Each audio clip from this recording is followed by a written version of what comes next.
Hi, welcome. Thanks for coming to this session about advanced Akka. My name is Abdoulaye Egal, and my colleague Johan Janssen here are going to show you some overview of the advanced features of Akka. Just a question. Raise your hand if you know what Akka is.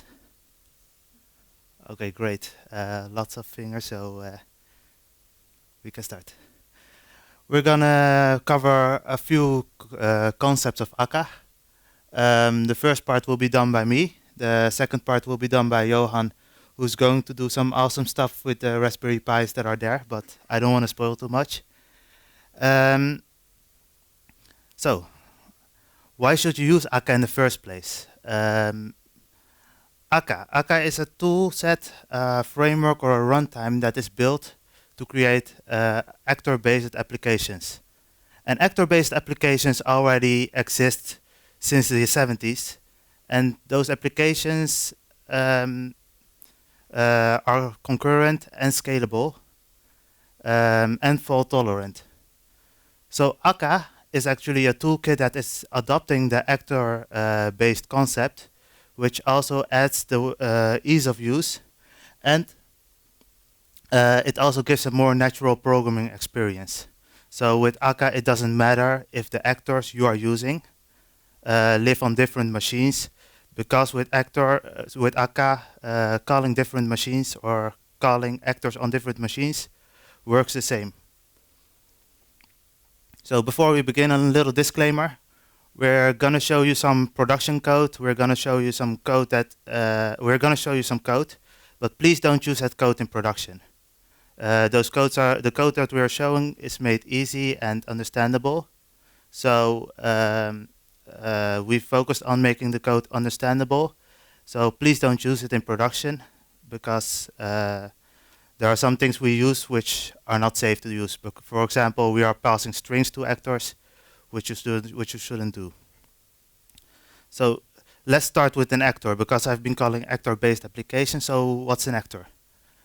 An actor is actually a small unit that can receive messages that runs on a certain JVM. So we have an actor, and an actor can receive messages. Here you see an example where we have a message that's hello conference, and that message will be sent to a conference actor. And an actor can reply with it by either executing something or processing something, or creating more actors. So because with an actor-based application, you can create lots of actors, even millions. Or it can return a result and give the information. And in this case, it prints a hello world. So how does it look like?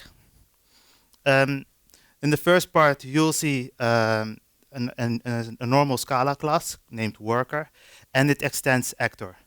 That's all you need to create an actor.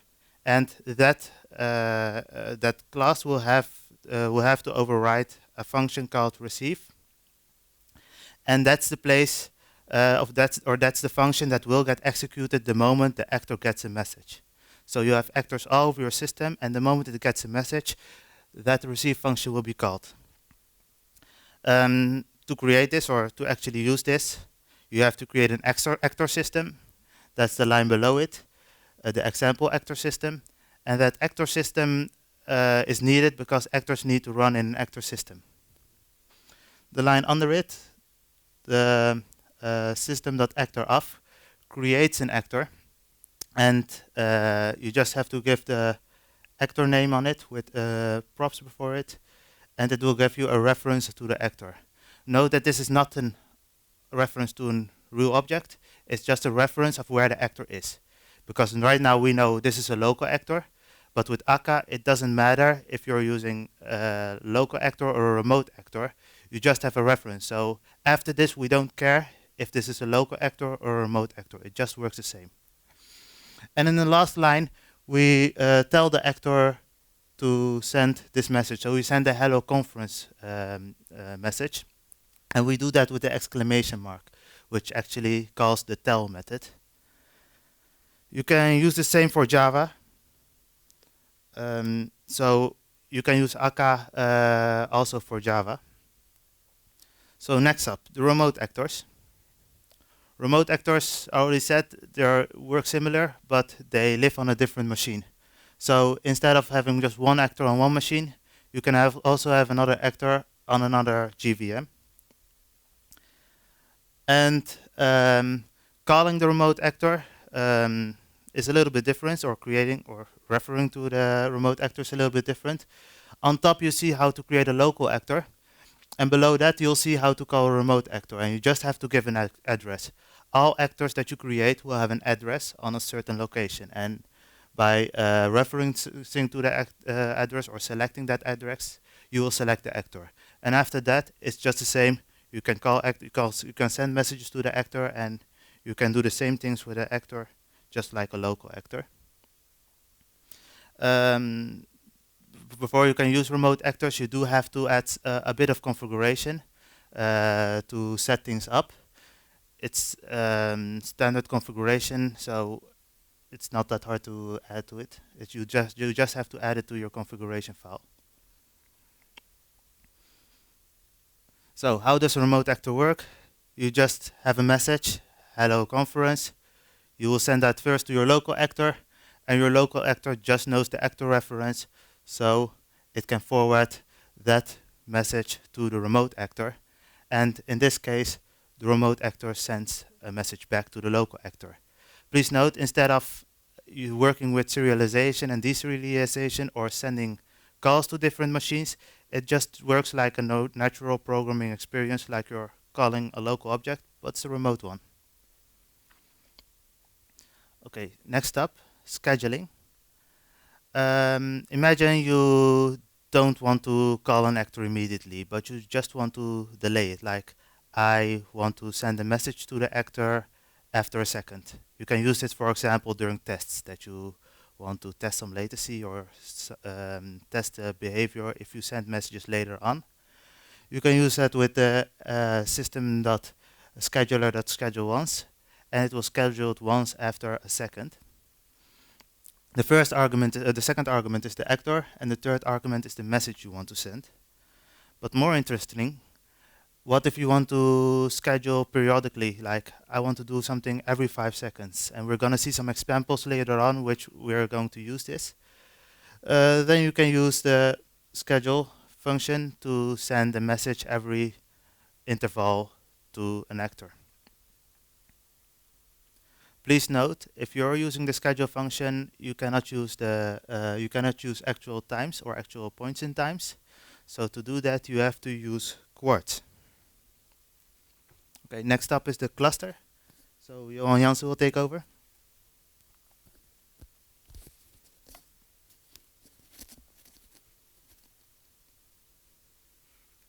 Hi, so after this we're going to look at clustering, so a bit about what clustering is and show you some demos on a Raspberry Pi.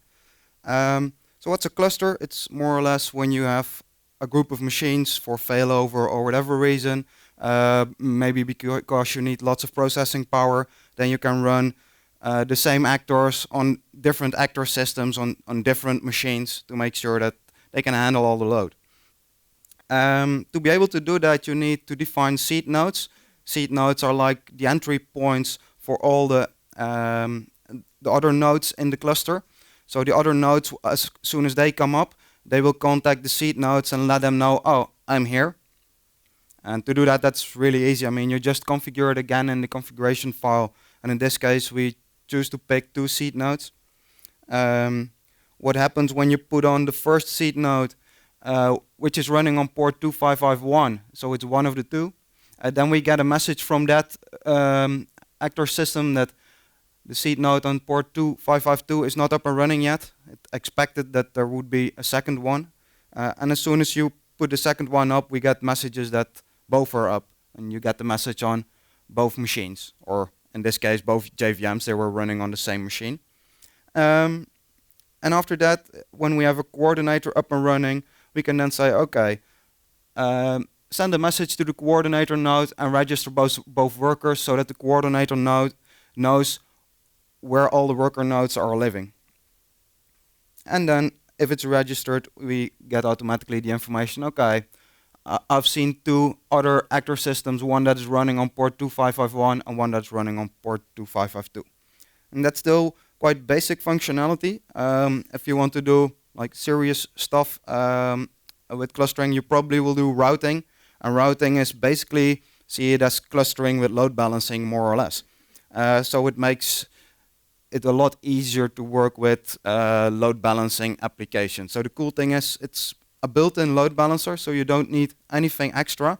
The only thing you need to do is, again, define that you want to have a router, and in this case we have a round-robin pool, so just go over all the machines one by one. You could also use different pools, like load-based pools, so that if a machine is busy, they don't get extra messages. Only the machines that are quiet will receive new messages, and that's all just configurable within this this file. So what happens then is that simply first a message is sent to the first JVM, and we get a name back. And what I did for this example is we created a hash map with the host name and a counter how many messages were received. So what we're doing is we're sending a bunch of messages to the Raspberry Pis, and we then collect the answers to the messages in a hash map to see if the distribution of messages is equal. So after we had the first one, it automatically goes to the second one, the third one, and replies. And I will show you how that works with the Raspberry Pis that are laying here, or some people, colleagues of mine, call it a bunch of mesh, but it's actually a cluster with 7 Raspberry Pis in it. So it's easy to use to do a bit of demoing. I could have demoed it with multiple JVMs on my own machine, but that's not as cool, of course, than using a Raspberry Pi. So when we look here, we see the seed nodes. We see that remoting is enabled, the configuration for the router. And what's actually going on is we have a, I'll make it a bit bigger. Is it readable at the back? Okay. So we have scheduled two things. One is a process message which is scheduled every millisecond and it starts after 5 seconds. And the other one is an overview message which is scheduled every second. And here we have the hash map that is being used to keep track of the replies. So when we look at the process message, so this will simply send an empty string message to the actor on the Raspberry Pi, and it will do that until it has sent 10,000 messages. For the overview, it's a bit of magic, but it simply prints the IP address and the number of messages that were being handled by that IP address. And in the receive method, we retrieve the IP address and add it to the hash map. So quite basic code. Again, if you want to do this code yourself or dive into it, we will show the GitHub repository at the end, and then you can simply start playing around with it. And when we now start the application, if everything is working, then hopefully we will get some messages back. So we have the overview here, and we see that the number of messages, it's more or less equal. Sometimes the processing is a bit faster for some nodes than for others, but in the end, it should be equal. So now we can see here that the 7 nodes all process the same amount of messages, or almost the same amount, because it's not a power of 7.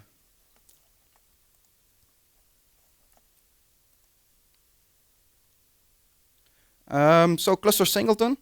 Singleton is something that's only once. Probably you know what a singleton is, but so you can define, okay, this actor, I only want to have one active instance within my cluster, and if that node dies where that singleton actor is living, then it will automatically activate the singleton on another node.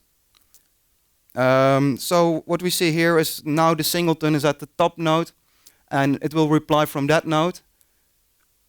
But as soon as we crash that node, we go to another node, which is the oldest node in the cluster, and then we get a reply from that one. So I can actually also show that with an example.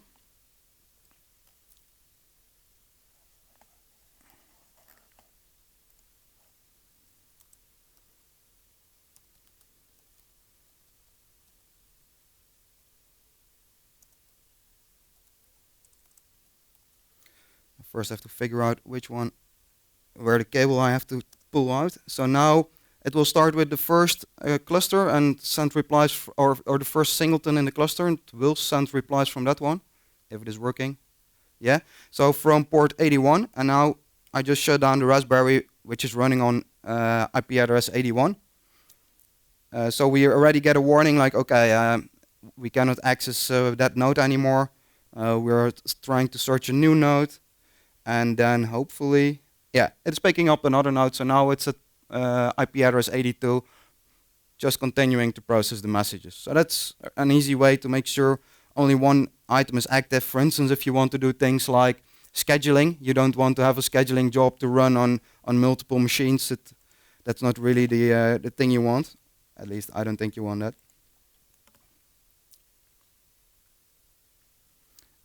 So sharding.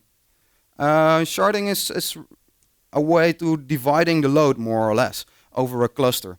So for instance, if you have lots of messages to process, you send certain messages to one node in the cluster and other messages to another node in the cluster. So quite easily. Persistence. Okay, I will show this with an example. If we do persistence we send messages. For instance, we start with COBOL to an actor. We store it in the actor. We send a message Java. We have a big crash. And then all the messages are simply, they're gone. So now if we send Scala, we only have Scala left. So maybe that's the ideal world for a lot of people, but other people would have wanted to keep Java at least. COBOL probably not. But so to fix that, we can use a persistent actor. And this basically, when you send a command, in this case COBOL, the persistent actor stores an event in a journal and then sends an acknowledgement if that event is processed, and will store it in the actor. And so we can go on and have Java and COBOL in it. We have a crash and a restart. And then the first thing that will happen is that the events in the journal will be replayed. So that way you have the old state again before the machine crashed. So now we're all happy. We still have COBOL. You can do that with just a journal. But if you have lots of events, it can take quite a while to replay everything in the journal. And therefore you can make snapshots. And snapshots is like a certain state of the journal, more or less. So when we have COBOL and C++ in the journal, we can store that information as a snapshot. And then we have Java with it, and it crashes again. What happens is first the events from the snapshots will be replayed. And after that, the events of the journal that were not in the snapshot store are also replayed, and you again have a nice consistent set. So that's working quite well. Next to that, we have, if you want to do something with the evil outside world, you need something like Akka HTTP, because you cannot, if you have a JavaScript application or a Java application, you cannot directly call a remote actor. I mean, it's actor system is tight.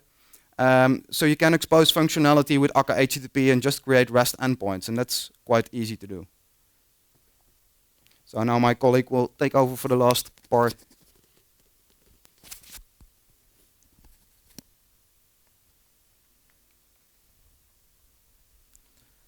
So next up, Finite State Machines.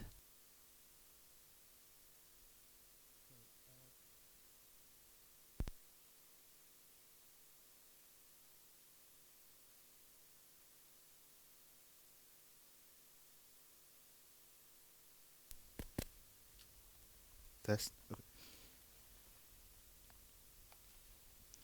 From what you have seen up until now, were actors that only responded in a static way. If you send one message, it will always reply with the same way.